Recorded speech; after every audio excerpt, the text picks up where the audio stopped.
Salam, hər vaxtınız xeyir. Mən SLM Akademiyasının tarix müəllimi Zeynallı Rəcəb. Bugün mülk çərçivə sənədindəki dəyişikliklərlə danışacağıq. Demək, tarix fənni üzrə məzmun sahələrində heç bir dəyişiklik yoxdur. Keçən il olduğu kimi yenidən tarixi zaman, tarixi məkan, dövlət və şəxsiyyət və 4 sualda mədəniyyət olmaq üzrə olduğu kimi qalır. Giriş və Azərbaycan tarixində heç bir dəyişiklik yoxdur. Ulduz olan şəhərlər isə keçən olduğu kimi Cənubi Azərbaycan mövzularını əhatə edir. Ümumi tarixdə əsas dəyişiklik Qədim Şərq tarixindən görürük. Qədim Şərq tarixindən Finikiya, bir də Türk dövlətlərinin 4-16-cı əsr dövründən Oğuz dövləti. Bunlar hər ikisi siyahıdan çıxıb. Daha sonra əlavə olunub bunlara əlavə olaraq Avropa ölkələri 17-20-ci əsrin əvvəllərində Fransa tarixi. Fransa artıq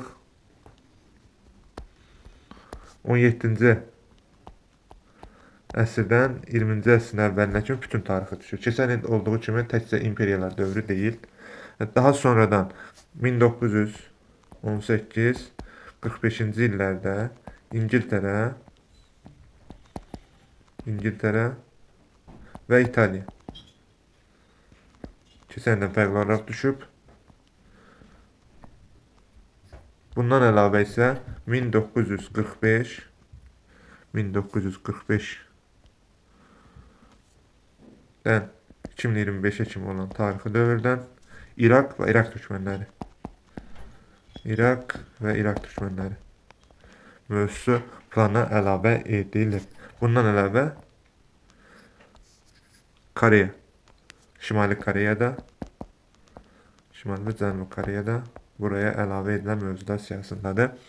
Bu mövzuların hər biri, yəni 2-ci Dünya müharibəsindən sonra olan mövzular 9-11-ci sinif dərsliklərində mövcuddur. Fransa tarixi də olduğu kimi 8 və 9-cu sinif kitablarındadır. Yəni dəyişikliklər əsasən bunlardan ibarətdir. Bütün dəyişikliklər demək olar abituriyentlərlə eynidir, yəni abituriyentlərə də bu mövzular daxil edilmişdir və mülk çərçivə sənədinə bu sənədlər əlavə edilib. Ümid edirəm ki, hər bir şey aydın oldu. Çox sağ olun, minnətdarım.